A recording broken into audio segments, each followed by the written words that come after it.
Now what Joe has done here for the last shot of the day is ingenious.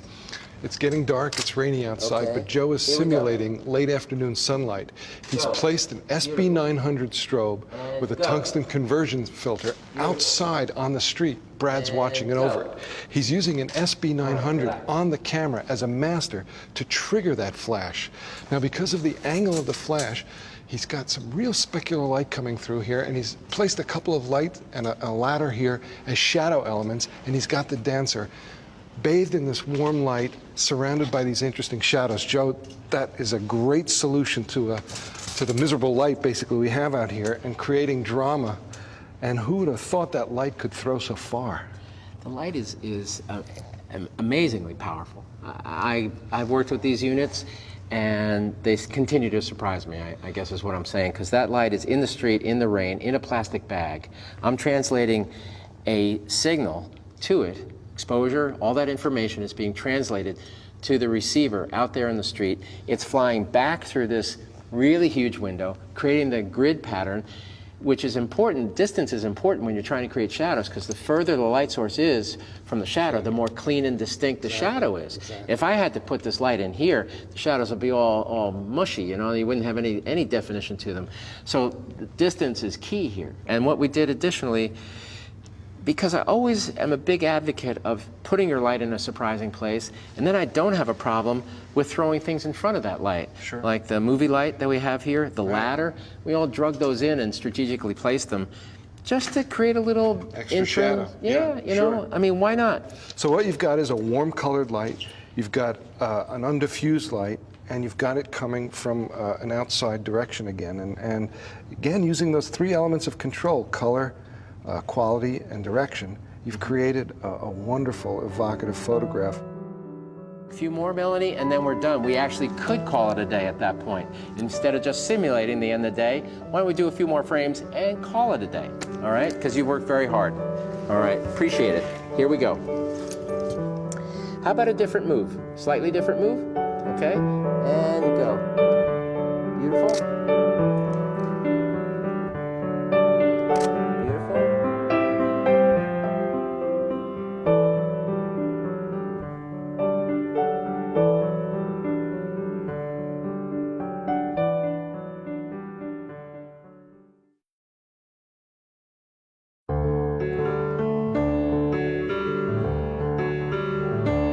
Weddings. If you own a camera, sooner or later someone may ask you to shoot one. Now today we're going to explore some tips and techniques using Nikon's wireless speedlight system to handle these kind of situations. We've got our beautiful bride being made up here in this lovely New England inn. Let's get to work. Hey Joe. Hey Bob, how's it going? Good, good. So what's our location assessment here today? Well, we're in a very pretty place. That's fantastic. So what we got here, I mean, Shaney's being made up, and I'm immediately confronted with a backlit, an intensely backlit situation. I'm looking towards windows. So the first thing I'm going to deal with is the overall exposure value of the scene, which is in reference to the camera, what the camera's going to see and how it's going to meter it. Exactly, the available light. Exactly. So let's just take I'll just take an average reading, 0-0 compensation, and see what happens. My suspicion is that we're going to have detail in the background, but Shaney's going to go completely out of the picture here. So let's see how we do. Okay. All right. Yeah. All right, nice enough scene. She's pretty dim. We really can't shoot that as it stands right now. But we're going to have to selectively introduce some light. Okay. You know. So, you know, alrighty, yeah.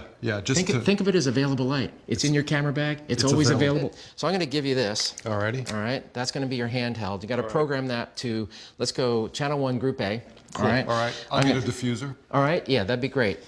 This commander now will drive that. Okay. So I tell you what, Bob, why don't you come from this side? Because that's the natural fill for this. I think should come from the window side, right? Yeah, that's you got to play with the light. You can't overpower it. No, we're not going to fight it. Let's see what we can do. Okay, Shaney, I'm going to ask you to work with me a little bit here, and there we go. That's awful nice. Good, good. Very nice. Pretty.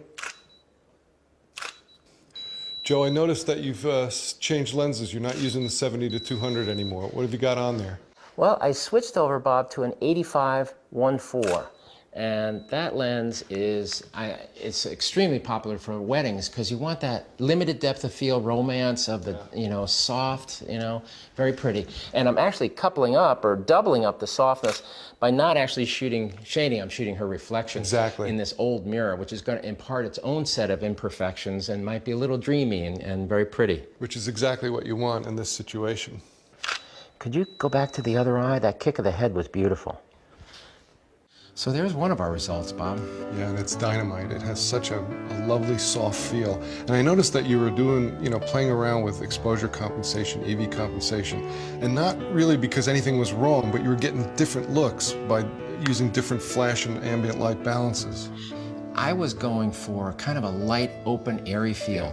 Nothing really substantially, you know, saturated and deep. Here's a detail I shot. Yeah, the handheld mirror, when you had her pick that up, that's tremendous. Well, what happens too at f1.4, another term that gets thrown around when you're working at shallow depth of field is selective focus. Yes. You know, yeah. That means that at 1.4, I've got just a sliver of sharp focus, dropping that right on her eye. Everything else just goes into these pleasing kind of soft colors. There you go. Now, as you look towards those windows here, you'll see I've got a flash out the window. That is your key light. Now I may need you to cheat yourself just to turn your body this way just a hair so I can see you better, but the direction of your head and your vision should be out the window. So it's sort of a profile shot, and I'm working a wide angle shot because this shot, even though it's a portrait, it's really about the room too and the field of the light. So that's it, Shani. Perfect. Very nice. Okay. I think we're doing pretty well here. You know? Yeah, that looks great. It's almost like a backlight. It really, really highlights the veil there. And you know, you're going against kind of the logic. The logic would be to use a soft light, but here you're using a very hard light, but it's working wonderfully because of the direction. It is. It's a really directed light, and it gives good dimension to the room. So let me just knock off a couple more here. Shani, just a little more that way. And if you notice here too, I'm using a 12 to 24 millimeter lens, Bob, which I have not used so far. It's a really wide view. Lens, yeah. What about your white balance, Joe? Where are you there? I went to a cloudy white balance, which gives an overall feeling of warmth to the value of the light. And I think that's pleasing in this instance because right now we have a mix of lights out there. You know, it's kind of cloudy daylight, but then every once in a while the sun pops out. Then I have a flash. So to unify the whole thing and make it seem, you know, just like a nice filtered light, you know, I think the cloudy white balance is a nice way to go. It warms it up just enough. It looks great. Let me do a couple more wide, but then I think this also opens up the opportunity, as we were saying, once you get something lit, change up your lenses, get a couple of different points of view. Which long lens you're thinking about, 85 or the 70? Let's try the 85. Thanks. Okay, Shani, what I'm going to do here is I'm going to come in a little bit tighter, okay? And I may run into some shadows. You want some fill? Yeah, if you could grab a diffuser. Let me just check it out and see how we're doing. Okay, Shani, this way. Here we go. That's very, very nice. Okay, all right. Really pretty, but I think a little too hard. Yeah. A little too hard. Let's do this. Let's take a diffuser, okay? Let's just take a big... You know, this is a staple for wedding photographers everywhere, is to use some sort of, whether it's loose material, a bed sheet, a store-bought diffuser, just some milky kind of translucent material. Okay. So let's come between Shani's face and the light source. Okay. Come on in here and let's see how we do. So what you're doing now, Joe, is essentially taking that specular light source and making it a larger light source. Exactly. Thereby softening it. Let's give it a try. Okay. Very nice. Let's come even closer, Bob. Let's not step on our veil, though. Okay. Just really nice. That's great. Perfect. You know, Bob, I'm going to ask you to come even a little closer. Beautiful lady. Beautiful lady.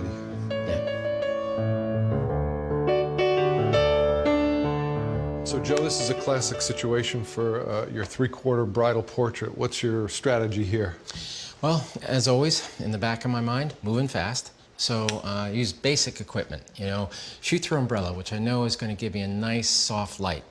One of the features of the SB900, which is my main light here, is I can go right into the menu of that particular speed light and program in what they call an even source of light. They've got center, and they've got standard, and they've got even. Even is a nice dispersion of light, even, as it suggests, right across the surface of the light, you know, no variance. That'll take advantage of the size of the umbrella. Right. And also, what some folks oftentimes ask me is, hey, you're using the dome diffuser and the umbrella? And I'm like, sure, you know, why not? Softer the better. And we're close enough that even a little bit of light loss from the diffuser is not going to hurt us at all. Sure. Then behind Shani, I've got a small softbox, and it's pointed directly down into the ground. It's got a warming filter on it, a tungsten conversion filter, that's going to give me a little warm glow. Okay, so you've got a big diffuse source, and then you've got a backlight for separation. I'll let you get on it. All right, let's take a look. All right, Shani, here we go. You look absolutely wonderful. Perfect. Let's try a couple of these. Wonderful. So here's our result so far. It's looking beautiful. Very nice. A little directional? Little directional. So I'm going to suggest or think that we're going to give you a little fill light here, Shani, okay? Just a little beauty glow, a little drama. Off the floor? Yep, let's do that. I'm going to use the gold side of this card, okay? And that's going to give us maybe a little bit of warmth. All right, very nice.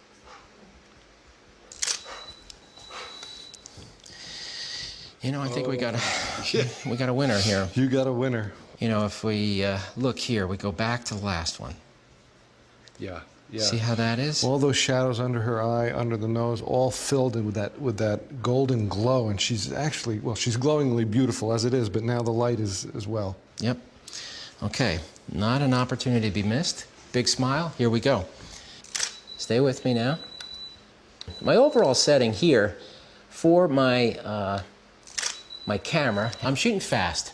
I'm shooting at a 250th of a second, 4.5. Okay. The 250 X's out all the ambient light. Right, you're completely negating it. Right. The 4.5 gives me a little bit of depth of field because here I've got flowers, you know. Right.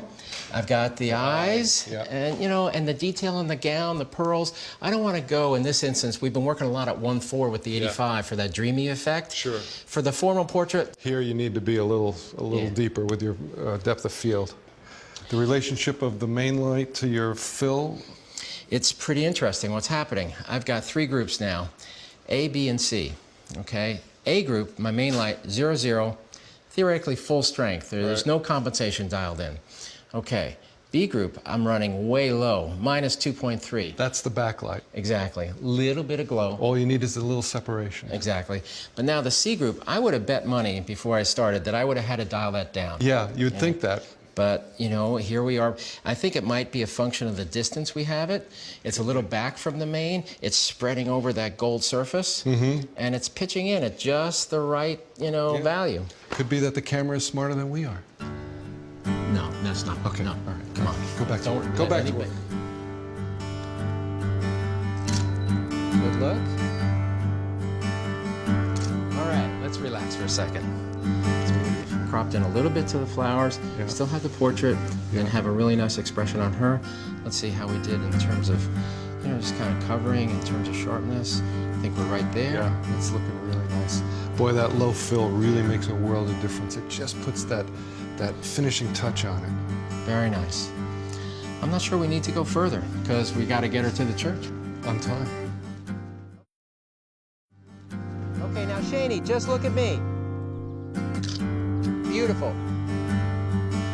Okay? Joe, I have to admit, you don't see many wedding portraits that involve horses, but you really took advantage of the location. Yeah, why not? I mean, there's no law in nature that says when you shoot a wedding, you have to be locked into the traditional, you know, group portrait, 3/4 bridal portrait. I like to freelance my situations as best I can, and it comes from years of you know, being a photojournalist, apply those skills to any situation. Now, you had some nice soft light going there, but still you used a speed light. Can you talk a little about that? Sure. We started off, and here's the beauty of the system. We migrated really through several stages of light. We went from pretty intense backlight into open shade effectively as the sun kept going down behind the trees. Right. And you know, you could probably make an exposure and available light kind of situation out of this, but you'd risk, I think, by getting detail into the shadow side, you'd risk blowing out the highlights of the white gown, the white horse. So the solution to me is apply a little light from the camera position, almost as a gentle fill, really, not a big main dominant light. Right, well, you used an umbrella to diffuse it, so it was a diffuse fill. It was very close to her and the horse, and when the horse calmed down, it made for a beautiful portrait. Did you use flash value lock it near the end there? Exactly. The camera sees a frame, but with the horse's head moving, for instance, that aperture priority reading is going to vary, it's going to fluctuate. But I wanted my flash oftentimes to stay at a certain realm or a certain value. So flash value lock is a feature on the CLS system linking to the camera.